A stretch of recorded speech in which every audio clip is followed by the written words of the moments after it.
এটা একটা নদীর বুকে আছি। এই নদীটার নাম হচ্ছে পাগলদিয়া নদী। এটা খুব রিমোট জায়গায় আমরা কাজ করে ফিরছি। আমরা ওই পারটায় গিয়েছিলাম, ওটাকে চর বলে। এখন চরের দিক থেকে আমরা মেজারমেন্ট করে এখন ফিরছি। এই হলো বাঁশের সাঁকো। এই আমার কলিগ গাড়ি পার্ক করছে।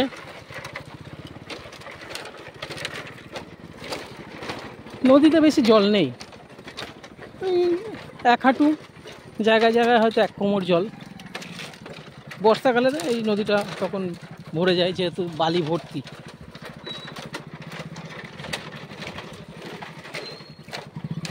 আমরা অন্য একটা বাঁশের সাঁকোতে ফিরেছিলাম, এই জায়গা দিয়ে আমরা যাইনি। এখান থেকে লোক চলাচল কম করে। বাঁশের সাঁকোর অবস্থাটাও খুব একটা ভালো না।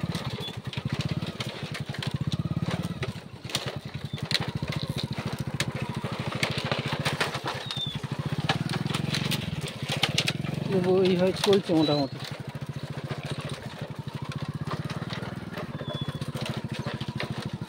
দেখে চলতে হবে, বাঁশের অনেক ফাঁক ফাঁক রয়েছে। নদীতে একদিকে জল বয়ে যাচ্ছে, এই নদী গিয়ে মিশেছে, এইদিকে ব্রহ্মপুত্র নদীতে গিয়ে মিশেছে। নেমে পড়েন, দিয়ে আস্তে আস্তে আস্তে আস্তে চলেন।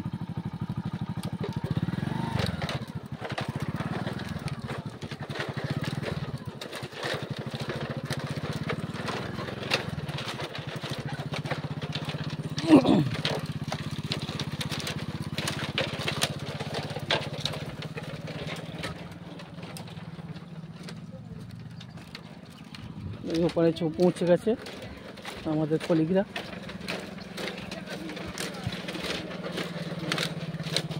বাসের অবস্থা খুব খারাপ, একটু এদিক ওদিক হলে এই পাটা ফাঁকের মধ্যে পড়ে যাচ্ছে।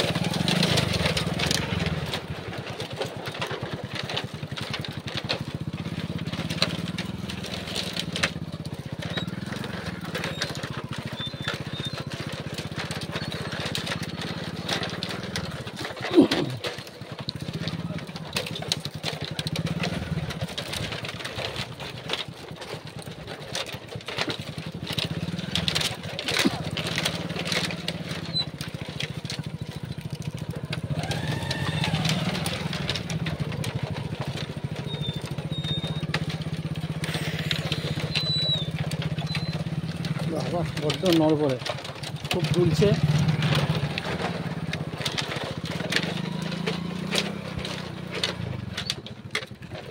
খেলবো, এই পৌঁছে গেলাম, পার হয়ে গেছি।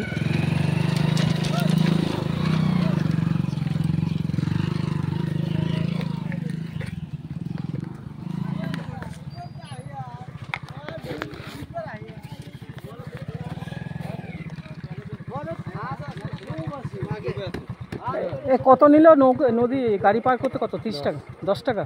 অনেক কম তো, কিন্তু বাঁশের সাঁকোটার অবস্থা খারাপ।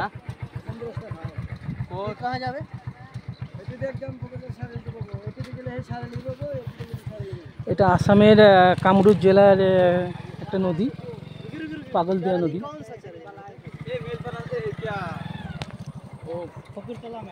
ফকিরতলা का जो चारा लिया ना, ये फकीरतला ये फुलेर तले कय ना, ये दक्षिणपट्टि पाबो पोका रास्ता আছে দলখানে আমদোবার আছে, পানি গেলে একটা চারা নিয়ে মিলতে হয় না।